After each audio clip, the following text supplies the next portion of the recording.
I think it's safe to say y'all's win is probably the best of the season.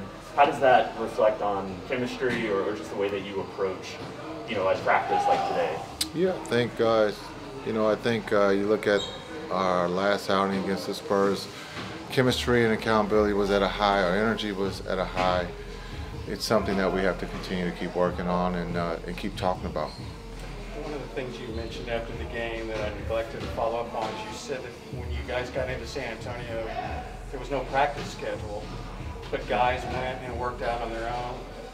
Where did they do that, and how did that happen? At the arena, we always try to get a gym for guys who want to go shoot, and so majority of the team went to shoot when we got in. Okay.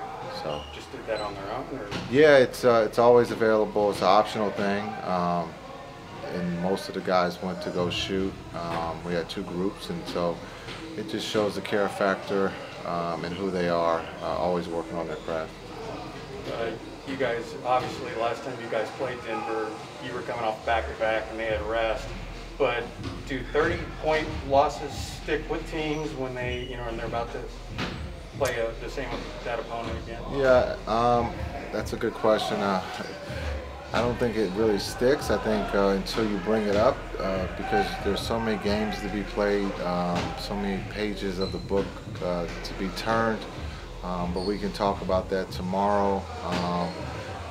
Also, they're coming off a back-to-back this time, so we definitely know we have to do better. Denver's one of the best teams in this league. They're well coached, and so we have to protect home. How do you make adjustments off from a game like that at 30 points? Is it easier just because it's a lot easier to point at things that went wrong, or? No, we didn't shoot the ball well, and you give them credit. They played well, and so there is no excuse to be able to lose like that, but it happens. You learn from it, and I think we learned from it, and we move forward. But I think no matter if you lose by 30 or if you lose by 1, there are always teaching moments, and so we'll learn from that game too. Good in here. All right, we're gonna jump to Zoom real quick. Ian, go ahead. Hey Jason, a question off the beaten path a little bit. All right. When you think of NBA rivalries, how have you seen those rivalries change, and are rivalries as big a deal as they used to be in the 90s? That's a great question. I think there's the rivalries. When there was the Lakers, Celtics, Philly, Celtics. You look at I guess the bad blood between organizations or teams. But with so much movement and free agency, it's always changing, and so I think the rivalries have kind of gone away a little bit in the sense of, there's so much player movement these days. Teams don't really, stay together like they did in the 80s and 90s. Stefko, go ahead. Hey Jason, when you look at a guy like Jokic,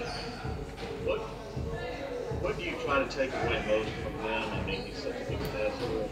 Obviously, score. Is there something you try to say? Well, let's limit this. Yeah, no, he's our MVP.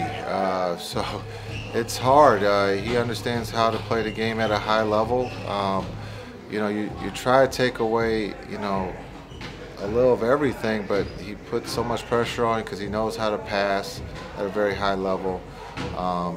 And just understand he can stretch you out, he can shoot the three, he can put you in the post. So, and there hasn't been anything he hasn't seen. So you just try to make it tough on him and make him work on the defensive end. Hello. We're going to start in the room, and then we'll jump to Zoom real quick. So. Yep. Yeah, I asked Coach Kidd this a little while ago.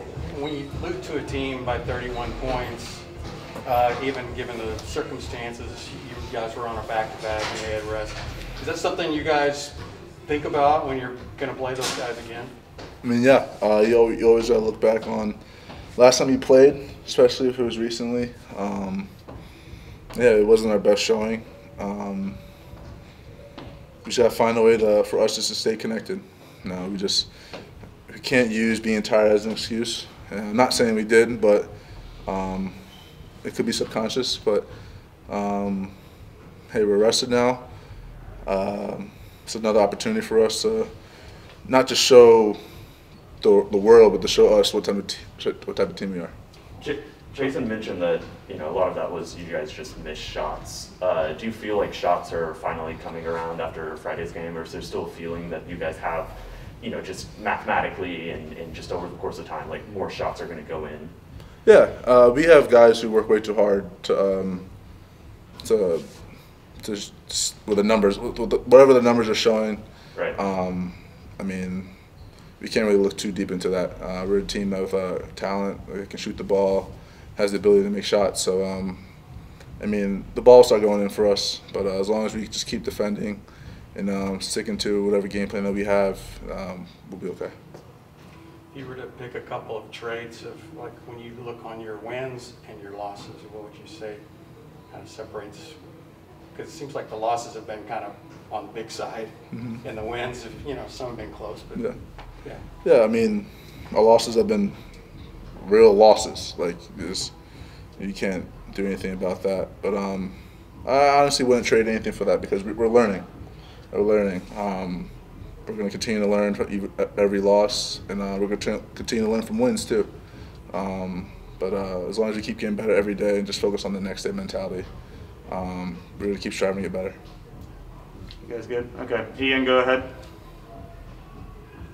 Hey, Jalen, a question a bit off the beaten path here. When you think of NBA rivalries and how they've changed throughout time and history, do you feel that the player movement now kind of limits those rivalries from growing the same way they used to? You mean with players like going to different teams and stuff like that? Yeah. Yeah, I think so. I think everything now is so individualized when it comes to rivalries. It's always a player versus a team versus team.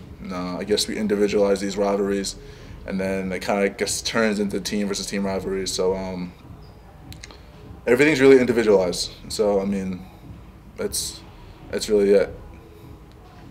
Landon, go ahead. Hey Jalen, there's been a lot of chatter from the national media standpoint that Luka cannot make you guys better. From your standpoint, what are your thoughts about that? And how is it playing with him as a playmaker that he is? It's great playing with him. I enjoy it. Ever since we got drafted together, our friendship's grown every day. He's a leader on and off the court.